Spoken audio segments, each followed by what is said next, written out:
لہذا تم لوگوں سے نہ ڈرو بلکہ مجھ سے ڈرو اور میری آیات کو تھوڑی سی قیمت پر نہ بیچنا۔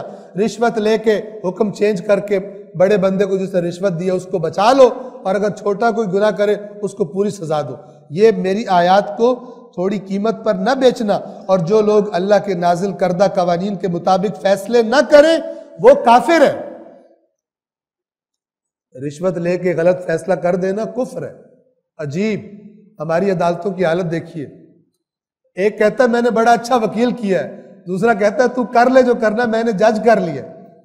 ٹھیک ہے نا، تو نے وکیل کیا، میں نے جج کر لیا۔ وکیل تیرا جو مرضی کلبازیاں لگائے، میں دیکھتا ہوں کیا ہوتا ہے۔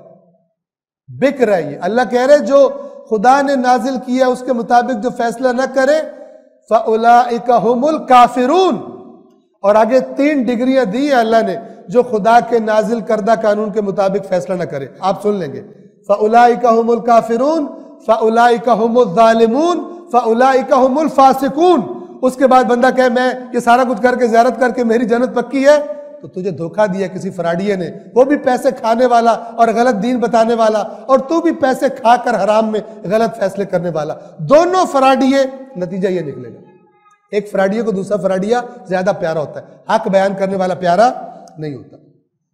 توجہ فرمائے، جو اللہ کے نازل کردہ قانون کے مطابق فیصلے نہ کرے وہی کافر ہے۔